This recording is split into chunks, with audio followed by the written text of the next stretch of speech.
Hello all. ఈ వీడియోలో నేను ఎక్స్ప్లెయిన్ చేయబోయే కాన్సెప్ట్ పేరు వేరియబుల్.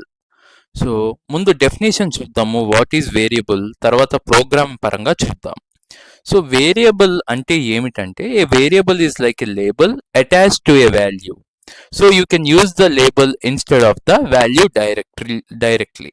సో దీని అర్థం ఏంటంటే, ఒక్కసారి ఒక వాల్యూకి ఒక వేరియబుల్ని కనుక ఇస్తే గోయింగ్ ఫార్వర్డ్ ఆ వాల్యూ బదులు ఆ వేరియబుల్ని వాడుకోవచ్చు.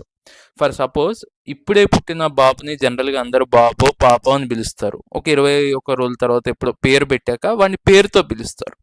సో ఆ విధంగా ఎప్పుడైతే మనం ఒక వాల్యూకి ఒక పేరు పెడతామో గోయింగ్ ఫార్వర్డ్ ఆ వాల్యూ బదులు ఆ పేరుని వాడుకోవచ్చు. అది వేరియబుల్ అంటే. రెండోది, ఇప్పుడు ప్రోగ్రామాటికల్ పరంగా చూద్దాం. ఇది జూపిటర్ ఎడిటర్, నేను కోడింగ్కి వాడతాను ఇది. సో మీకు ఇప్పుడు కోడ్ రాయడానికి కానీ అది నేను ఇదే వాడతాను. జస్ట్ మినిట్, ఇది పోతే I can explain you.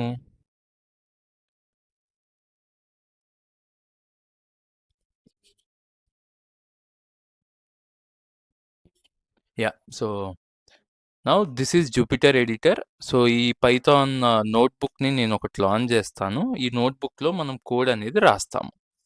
So ఇక్కడ నేను ఆల్రెడీ ఎగ్జిస్టింగ్ ఉన్న దాంట్లో రాస్తాను. సో బికాజ్ ఇందులో ఏమీ కోడ్ లేదు కాబట్టి ఇక్కడ రాస్తాను. సో ఒక వేరియబుల్కి వాల్యూని ఎలా అసైన్ చేయాలి? ఫర్ సపోజ్ గ్లాస్ అనే వేరియబుల్ ఉంది.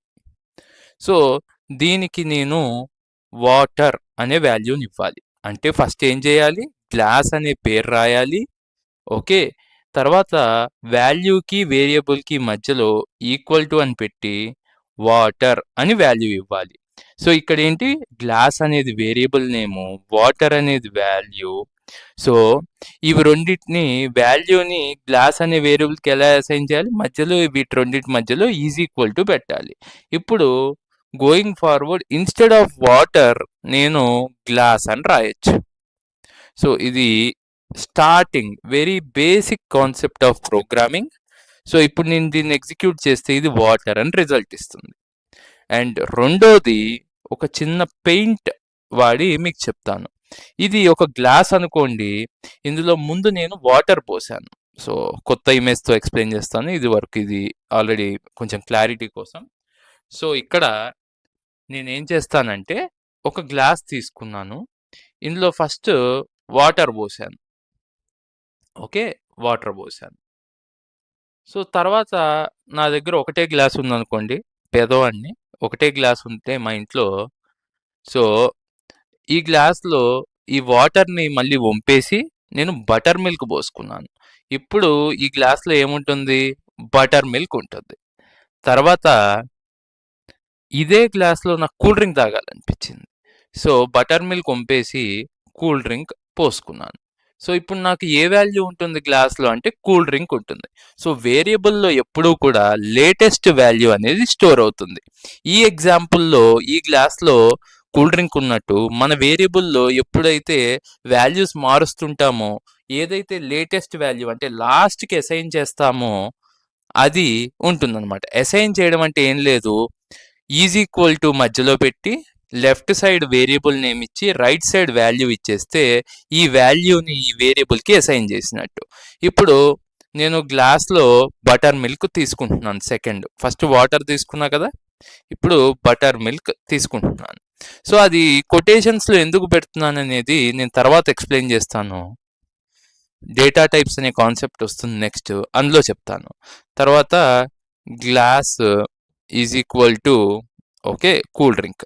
ఇప్పుడు మీరు గెస్ చేసేయండి ఏం ప్రింట్ అవుతుందో. ఎస్, మీరు గెస్ చేసింది అయితే కూల్ డ్రింక్ ప్రింట్ అవుతుంది. ఓకే, సో ఇప్పుడు మిమ్మల్ని ఒక క్వశ్చన్ అడుగుతాను, ఇది నేను ఎగ్జిక్యూట్ చేయను, మీరే ఆన్సర్ చెప్పాలి. A equal to 1, a equal to 2, a equals to 3. So ఇప్పుడు నేను ప్రింట్ ఏ అని ఇస్తే నాకు ఏ వాల్యూ ప్రింట్ అవుతుందో ఒక 2 సెకండ్లు ఆలోచించండి, తర్వాత ఎగ్జిక్యూట్ చేస్తాను. 3 అని గెస్ చేసిన వాళ్ళందరూ రైట్, మిగతాది ఏది గెస్ చేసినా మీరు పప్పులో కాలేసినట్టే. రైట్?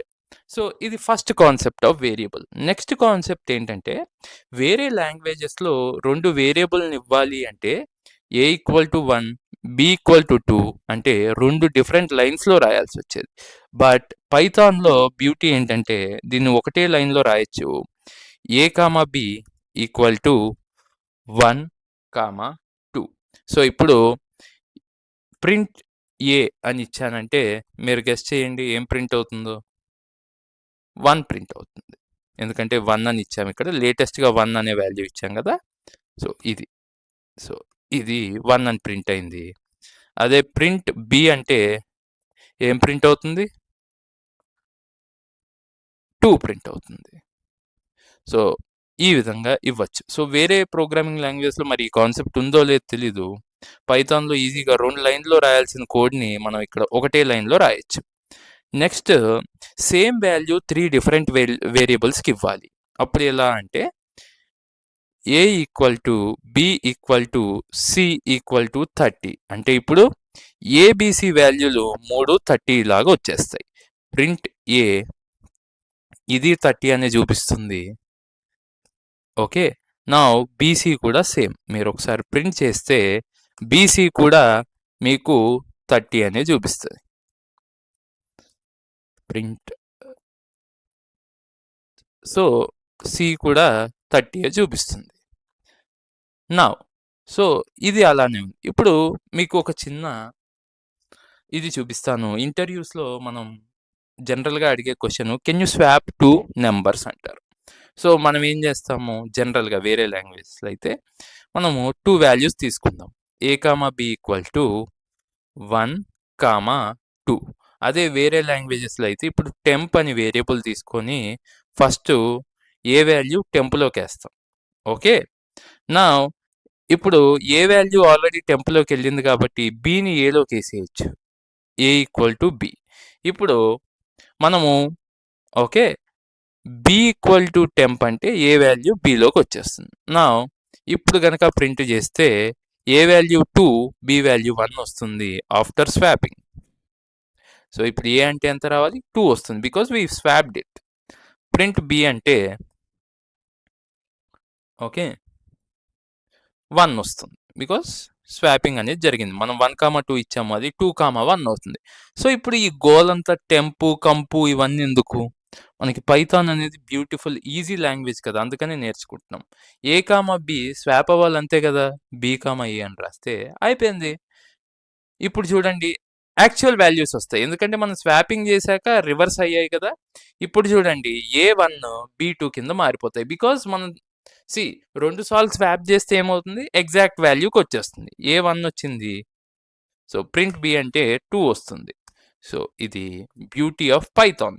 సో ఇంత ఈజీ కాబట్టి ఈ మధ్యన చాలామంది నా దగ్గర పైథాన్ నేర్చుకుంటారు.